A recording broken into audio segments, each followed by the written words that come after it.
The children join me down front for the story.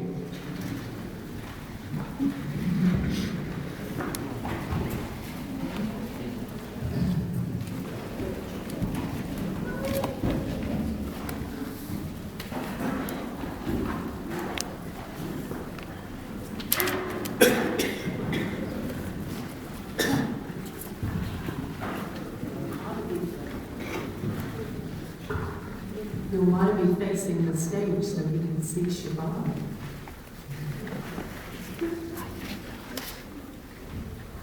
Once upon a time, there was a little orphan girl named Ruby who was very, very poor. She spent her days gathering berries and mushrooms in the forest for her food. Her most prized possession was a pair of red shoes that she had fashioned for herself from an old coat that someone had discarded. Whenever she wore her red shoes, she danced with joy. She danced through the forest gathering food, and she danced to the stream to drink water, and she danced to the cave where she slept at night. One day, a very rich old woman in a gilded carriage was passing along the road and saw Ruby dressed in her ragged clothes and red shoes. She asked Ruby to come home with her and be her little girl. "I shall be your grandmother," said the old woman. Now, Ruby had plenty of food to eat and a soft bed to sleep in, but she was also required to sit still and be quiet. She dare not wrinkle the skirts of her dresses or get a smudge on her snowy white petticoats. One day, Grandmother took the little girl to the shoemaker's shop to buy some new shoes to wear to church. In the window of the shoemaker's shop was a beautiful pair of red shoes. But the old woman insisted that only black shoes would do for church.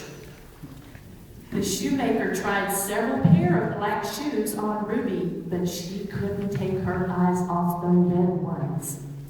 Finally, since the shoemaker knew that the old woman couldn't see very well, he winked at Ruby and brought over the red shoes, and they fit her perfectly. He quickly wrapped them up before the old woman had a chance to look closely at them. On Sunday, Ruby put on her red shoes, and sure enough, Grandmother didn't even notice, and off they went to church. But once they got there, Grandmother's friends wasted no time in telling her that the little girl was wearing scandalous red shoes. As soon as they got back home, the red shoes were taken away and put in the top of the closet. Ruby could think of nothing except those red shoes. One day when Grandmother was in the garden, Ruby took down the shoes. She thought that she would just wear them in her room where no one could see, and she could dance in front of her mirror. She slipped them on her feet and began to dance. She leaped and pranced to the music that played in her head. It felt so good to be dancing again. She danced until she was exhausted, but when she tried to stop, the red shoes kept dancing. She tried to take them off, but the gold buckles would not unfasten. Ruby called for help. The servants came running. 2 of them held her down while 2 more pulled on the shoes. Finally, the shoes came off, and Ruby was able to stop dancing. She tucked the shoes in the back of her closet, vowing that she would never wear them again. But after a few days, again her thoughts were filled with the red shoes. So when Grandmother was gone to town, Ruby pulled out the red shoes and put them on. Immediately, her feet started dancing. And this time, Ruby had no control at all over where her feet went. The red shoes danced her right down the stairs and out the front door. They danced her out the gates and down the road. They danced until Ruby was so tired she could hardly stand, and her feet felt like they were on fire. Still, the red shoes danced her back to the forest, through the trees, and past the cave where she used to sleep.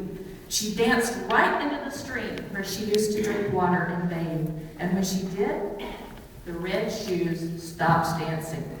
There, in the sparkling cold water, the red shoes dissolved and were washed away.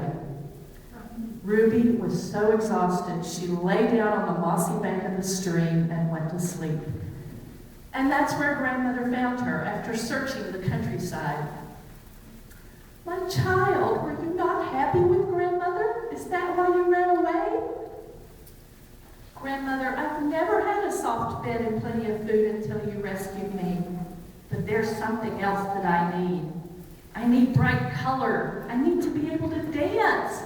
I need to be able to get dirty and wander in the forest and wade in the stream."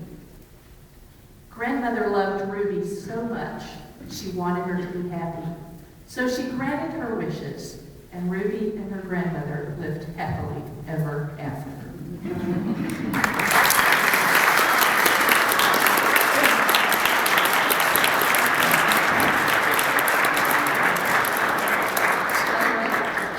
On your way out, please put your coins in the basket or touch the basket to show your gratitude to all those who support us. And when you get outside by the fountain, please stop to sing the UU Principal song.